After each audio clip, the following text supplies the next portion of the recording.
mayambu ahan namaktada ikok nonna taram no okjari ekhona ngasi chu amak puru galak jadi ekhona thajarak powarida Minoktuna Kouri 13 suba tangka ngasi ke 13 suba tangka asidana wari sina kadi hanni ba habada mayam puna bangna wari sitaraga mukhamana rasi hojik tabi rasi ekhona thajarak powarida Minoktuna Kouri 13 suba tangka Ranjana gi wadu tabada Romeo khanghaude magi makhutta param pholado adum taki aduga mahak wakhal lamada adum ungleire asom Ranjana na phone aduda tona Kouri Romeo tabra hello asum tona kaubani adubu Romeo di wakhal lamada unglaga lekibana phone du sulokalaga paidrabani yamna thawai nuaitana adum manglaga leire ngasigi nimise magidi khwaidagi haraujaba khwaidagi nuaijaba numitne ngasigi nimisida magi harau nungabige pawase Ranjana ra tamjagi haduna phone tawbane adubu Ranjana na harak pawai singa duna maram oraga Romeo tasena mak thamoi kaibane ningba kaibane Ranjana su Romeo na karimata khumdrabnina phone do makaktalle aduga amakasu call tusile call to kumatamda Romeo phone pakalle yamma tamna khumane ngasai waidi yamna harauta yamna nungaina wari sanabane adubu hojikti igna tamna Romeo na khumme hello Ranjana na haire da Romeo nang ingonda saubra waraubra Romeo na khumme waraude aina kanada bu saugani waraugani waraubugi haksu leite asidi mana pamjaba lambida masana chachabane nangi ding tamba lambida nasana khong thangba bu aina kari gi saurgani aigi pusidi asumna sum tawraga lerebane nuksiba amabu phangnaba honaba matamda aina kya da wakiba adubu aigi nuksiba gi lambi asidi numidang da kapa ten gumin habase aisu khangi kadai da bu kablaga kadai da bu pangani adubu challi betente yedo kadai da bu thungani haiba khangmanga manateda mangau thina horako pusidi mangau thiraga adum lokiba tabane magi wasing adu tab matamda Ranjana hina kablammadagi khonjen thongna kanne kablai aduga kari haiduna haigani Ranjana di masana sorurabani lalurabani Romeo gi chamjaba magi thamoi sengba magi wahi wata kaya sida Ranjana puba thangma ngamdana adum kable Romeo su Ranjana adum na kable bada themsu tawde aduga magi thokpa pendaba wa kaya amadi adum hairi Romeo na makasu makatara nangna khudong thiba tare hadana nangi nushibadagi mailera ka chakadaba nupadudi aidina te adubu ai nangonda wa amada haningne khudong thiba soiba habase akhoi miyoiba singna laibakta hekta matai nei adubu tholiba thudok khudimak singase akhoi ne hekta mak laibakta taina ba yabadi natte nangi thudok sidi nasana thokan bane nasana thakjaba langne nang hojikti pelaba natra aisu khange matam amada nangna iba thosade aigi busi mahing asida nangna iba pamde aingonda leiribadi nasada awaba khudong thiba kaya ama tatan thinagani haduna nangi wakhal khalle asina maram oraga nangna ahen nupa kaya ama pame ahen nupa kaya ama khangna basu tatan honai adubu aigi thamoise nangna adumna phana tawrabasu hekta mangamde nangna ingona singne nangna nupa kaya ama khangnai aduga karigino aigi thamoi asina nupi koige haduna karimta khanma ngamdriba nangbu nusiba ngaujabada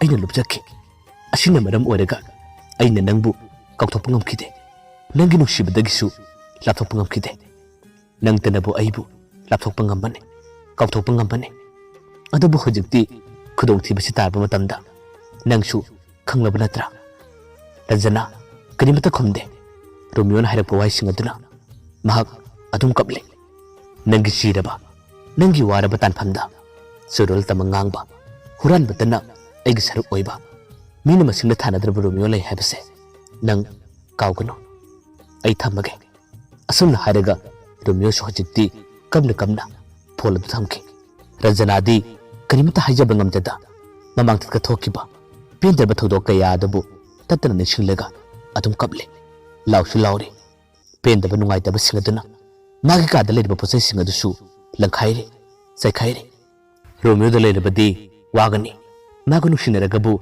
karibu kanakadabuna haduna ahenba nupa kaya ama thijarabani adubu mana khangnajaruba mana lunarabu nupasinga sidi magi pusi mangnaba oirabada Rajana pendaba nungaitaba kaya amadi adum phawri Romeo gi pusina asumna afaba oirakani habase mahak khansu khaludabani magi pusi gi oinadi Romeo na khwaidigi matik chabani mabu kaya gi matik khanjaba nuksijaba adubu manadi thawa sadabani mathong manum khangbu nupa nate haduna mabu miraiki aduga hojigna Romeo gi dama khalubada Rajana tumba chaba yadana adum kaplag leiba taki Romeo su Rajana bu nusidaba natte nuksi phana pendaba sauning manungaitaba kaya ama pharabasu Rajana gi dama khalubada mahak nungaitaba kaya ama phawre Rajana gi thamoida mana yaningba mana pamjaba ama khaktangdi yauri kari yauriba Rajana na masana aranba khudong thiba lambida chaluba tarabasu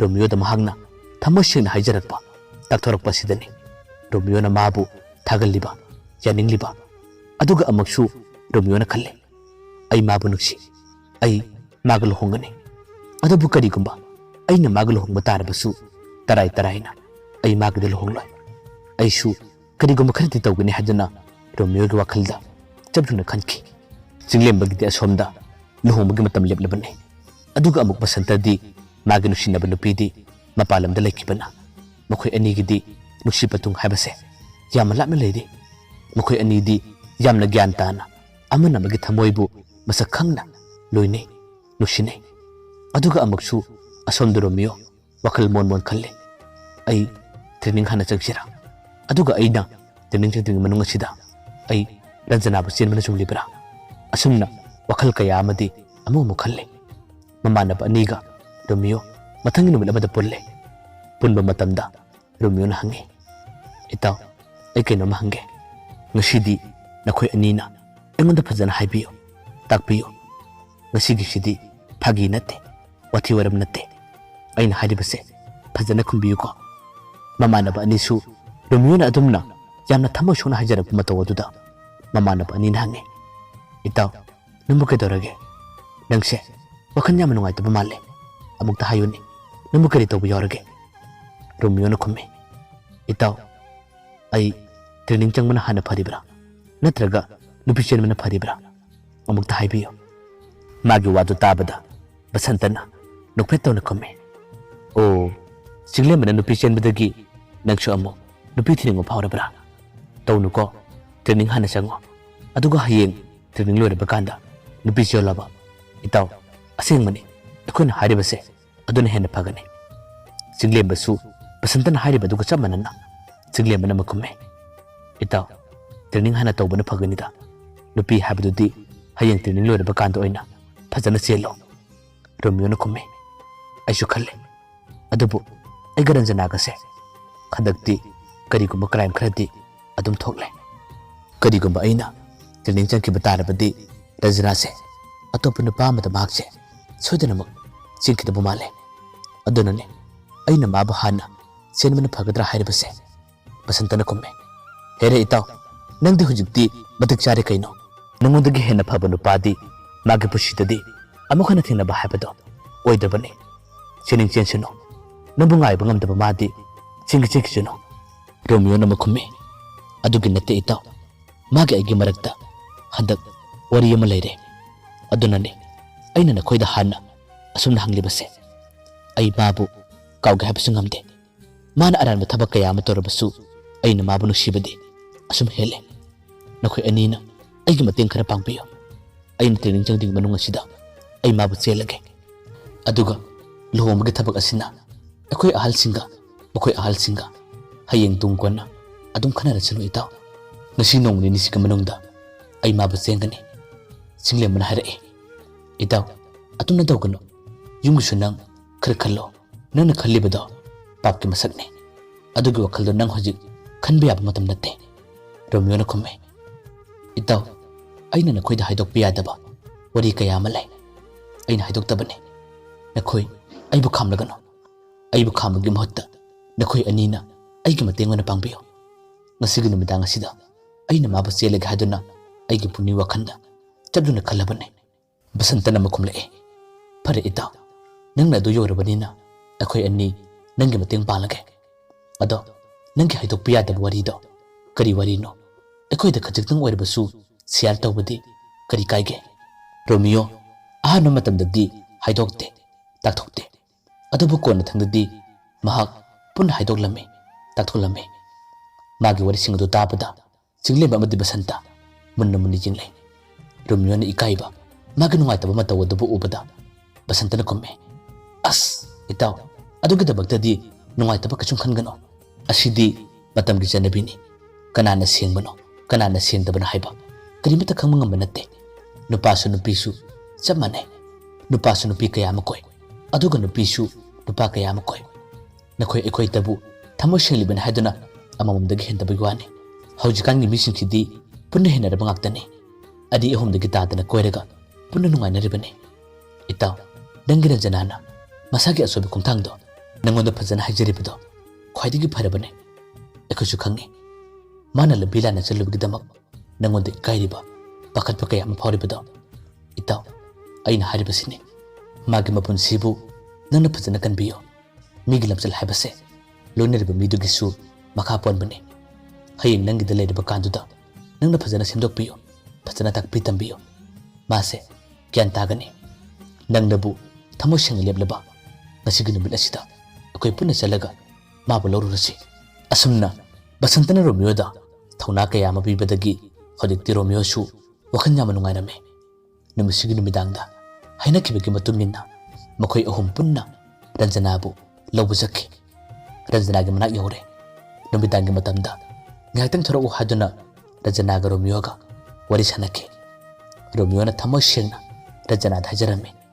Ranjana ai nangbu lawbu laklabane. Ngasigi numisida akoy ni jalasi. Ranjana di Romeo na hairiba wado yaramde. Ranjana na Romeo da phajana hairame. Da Romeo yumgisu nang khare khallo. Ngayakyoba wakhanna tungkona chappa yadabane. Nangi thabakki training do hana challo. Aduga nangna heng training loriba kanduda tamna khanagadaba wane. Karigino hatu hatuna adumna hekta hairiba.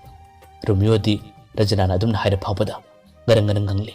Hairi ngasigi numit asida nangna kariguma chase haiba yadabadi ai training changloi. Aduga aigi pusije kari oikina haibasu tamba ngamba natte. Ai nangbu nusi nangna khudong thiba phana tholabasu aina nangbu kaubadi ngamde. Aina nangbu nusibadi asum hele. Lao akoygi imanaba anisu yawre. Ngasigi numit asida nang chalasi. Ranjana Romeo bu theme chattana pakana honne. Adabu Romeo di ngarang ngarang ngangli. Kariguma chattaba tarabadi masa matomda khudong thiba kaya ama thokanjagani haduna akanba wa phaba haire. Kona thangda Ranjana asum hairame.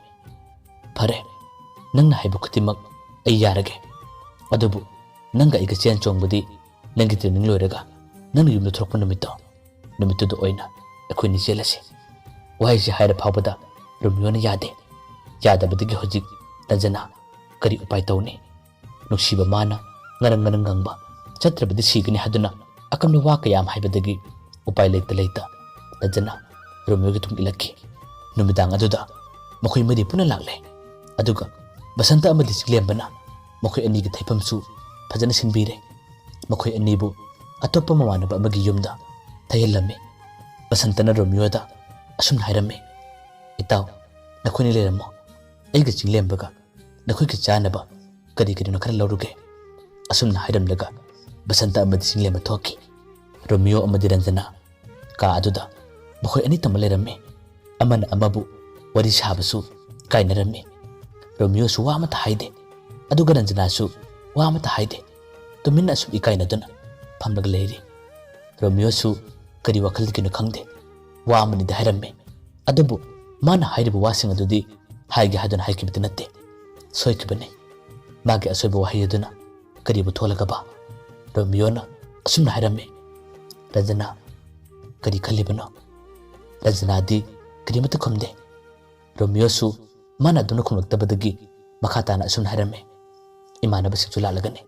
Ado chak chaba tolaga horen thenglaba kanda nangna hana ingonda khara horo uko.